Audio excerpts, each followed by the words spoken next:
The big breaking news of the weekend, classic news dump right during the middle of playoff divisional round coverage in the morning. Mike Vrabel is, in fact, the head coach of the New England Patriots. I said it on the show Friday. By the time we came on the air Monday, we would be talking about Mike Vrabel being the Patriots head coach. Right again, Nostradamus, Cam Stewart, right here, as Mike Vrabel is the head coach of the New England Patriots. And in a nice kind of twist of irony or a little bit of symmetry for you, let me take you back to 2008. The Patriots used their first round pick on a Tennessee linebacker named Jerod Mayo, who goes on to win Defensive Rookie of the Year, outside linebacker. And then after he wins Defensive Rookie of the Year, suddenly you trade outside linebacker Mike Vrabel to Kansas City. So in a way, Jerod Mayo took over for Mike Vrabel. And now, how the turntables. Mike Vrabel has taken over for Jerod Mayo. And this is going to be a very, very, very interesting year in Patriots history, as it was this past year. Because I am big on the Vrabel signing. Like, that's the guy I wanted. I was on the Ben Johnson train for a little bit during the season. And it's probably just bad timing. Wrong place, wrong time. Most other years, I would have taken Ben Johnson. In fact, I was begging for them to take Ben Johnson last year. And so most of the time, I'm all in on Ben Johnson. But after what we just saw, the rookie mistakes from Jerod Mayo, I probably don't want to go down that road again. So I really like Mike Vrabel. And I like him in this position. And I hope to hell he's bringing in someone like Josh McDaniels as his OC. Here's the thing I'm intrigued by. What kind of slack does Mike Vrabel get? For a couple different reasons, a couple different ways to look at this. Because I think we all thought Jerod Mayo would get a lot of slack because he was a Belichick guy. He was a very successful player for the Patriots. And I think we all thought, or some of us thought, that Bob Kraft could just shove the Patriot way down our throats for the whole season, and that we were going to be okay with whatever came with Jerod Mayo because, he's a Belichick guy. He'll get us back there. And that pretty quickly wore off. In fact, I would say it wore off before the regular season even started. You know, with the bikes and the basketball hoops in the locker room and, the weird quotes in training camp of Jerod Mayo saying, I don't pick who the quarterback is. And it was just already, there was no accountability. There was no direction. We could see it from the time they were in shorts, let alone in shells and playing football games. So that patience wore down pretty quickly. I don't know how much more Mike Vrabel has banked for being, a real Patriots legend, winning 3 Super Bowls instead of 1, which is kind of out of Mayo's control a little bit. But I think there should be some more credit for him because he has been a successful head coach before, and he's been outside of New England and succeeded before. And he has shown the traits of what we like in a coach, no BS, situational football, playing the situations, knowing these loopholes in the rules. You remember the tete-a-tete he had with Belichick in Tennessee in 2018. There's the stuff of legend. So already that should bank more credit amongst Patriots fans and more patience among Patriots fans. The other thing I'm worried about is the patience in terms of what this is going to take. Because I have to believe Mike Vrabel went in there in that interview in Boston, not Foxborough, went into that interview with the Krafts and Elliott Wolf and Robin Glazer and said, amongst many other things, said, guys, I've looked at this roster and I've looked at the situation and I know we've got all this cap space, but this is not a playoff team.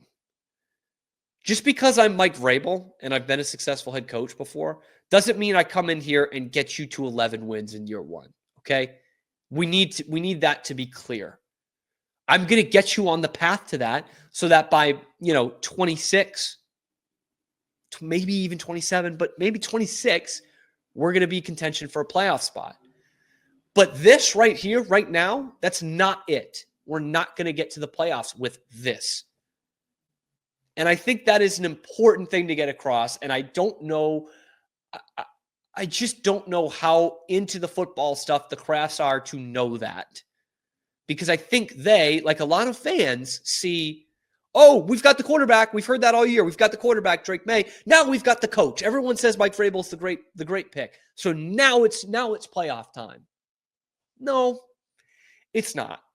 It's not. Should be improvement, market improvement, right? Like I think 7 to 8 wins is a good thing for the Patriots. It's got you under 500 and obviously most likely out of the playoffs. But that's a huge improvement. 8 wins, that's doubling your win output. That's as many as you've had in the last 2 years. So I think that we need to look at baby steps here for Mike Vrabel. And the most important part to me, I texted my dad this. We had the same first take when Vrabel was hired. And that was this. Teddy Bruschi kind of said the same thing. Finally, there's an adult in the room. That's the most important part of this Mike Vrabel thing.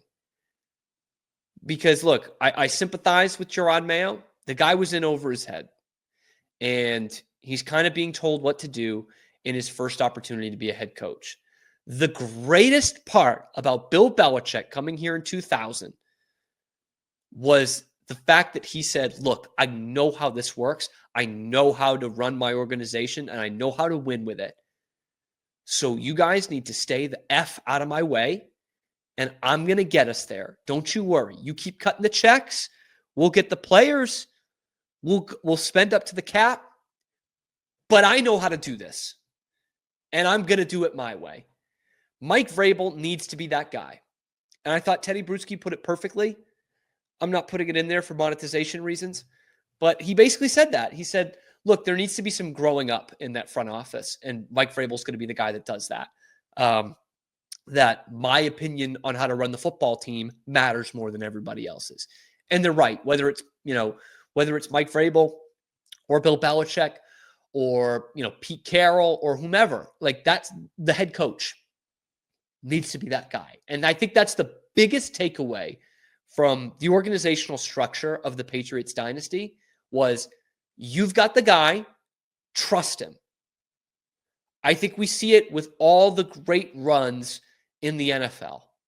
Like that's the guy. I know Andy Reid is not his own GM, but Andy Reid has final say on what happens on that roster and that personnel. He does. And that's the new Patriots, right? They're going for a three-peat this year. Same thing in Buffalo. McDermott's got a GM, but McDermott's got the final say. That's the example of the AFC East. That's what you need to live up to. And the Patriots thought that by getting a guy who played for Belichick in Gerard Mayo and had coached under Belichick, that's how you get the Belichick. And that's not it. Belichick didn't, outside of 1 year, 2 years with Bobby Greer, Belichick didn't have arranged marriages with the GM nor with his coaching staff. And did it get too incestuous at times in the coaching staff? Sure. We got to a point where Matt Patricia and Joe Judge were coaching the offense. That's too far. But you won for decades because Belichick had the control, because you learned your lesson from Parcells. If they want you to cook the meal, you ought to be able to shop for some of the groceries. That is still 30 years later. That is still the basis of what a successful NFL franchise has to be, especially in New England. And I thought Teddy Bruschi did have a great quote in there in that, talking on Sunday NFL Countdown. He says, look, Vrabel's a close friend of mine. I've known him for a long time. We both played under Belichick, and I think that's what a lot of Patriots fans are looking for, some more Belichick. But I'll tell you this, Mike Vrabel is closer to Bill Parcells than he is to Belichick. And I found that very interesting from Bruschi of, okay, I'd take either one of those kind of coaches, right? Parcells is the reason the franchise is probably still in New England. He kind of saved our asses and got them to a Super Bowl. Some bad stuff out the door, right? Going out the door. But still, Parcells saved you. And if you're looking desperately to get rid of the Belichick part of it, you could stand to go with a little Parcells here, if that's coming across in any kind of coherent way. I don't think it is. But Mike Vrabel being like Bill Parcells, you've seen it a lot, right? Like, he doesn't pull any punches, man. He doesn't take any shit. And that's what the Patriots really need right now. They need an adult who's not talking about, he's not passing the buck. He's taking accountability. And maybe sometimes he's rude to the reporters, which I don't love, but hey, sometimes it works. And he's not putting in bikes and basketball hoops in the locker room. You need an adult here. And boy, am I ready to see this dynamic between Vrabel and Elliott Wolf. I hope it doesn't derail the Vrabel experience, because you've got a guy who is a hard ass, who has played and coached successfully in this league, who isn't going to take any BS. And then you've got the unproven GM who's been invisible this whole year, who's the son of a famous GM. Nepo baby? Who am I to say? The most agreeable general manager in the league, according to the rest of the front offices in the league. Vrabel could put this kid in a friggin' locker, man. He really could. And that might be the best thing for the Patriots. It really might. But here we go. 130 million, 120 million in cap space. The number 4 overall pick should have been number 1. But be that as it may, the number 1 pick and a new coach in here who is going to change this culture, and 51 other guys who are completely expendable outside of the all-pro Christian Gonzalez and the future of the franchise quarterback Drake May. Outside of that, they're all expendable. And now you've got the guy in place. And hopefully it's Josh McDaniels coming with him. Hopefully, real knock on wood, it's Robert Saleh, who has interviewed with the 49ers DC position. So that's not great. But there's a chance here to turn this around fairly quickly. Not this next year, but within the next 2 seasons, they could be competing for a playoff spot, for a division title, if this thing goes right and they give Vrabel the keys. I know there are going to be plenty of people that are still pissed it's not Ben Johnson because it's an offensive league now. Trust me, I don't think you're losing a lot on the offensive side by having Mike Vrabel in there. As long as you have the right OC and quarterbacks coach, and Josh McDaniels will be perfect for that. He's not leaving for a head coaching job. He doesn't really want to coach anywhere else, because I guarantee you, We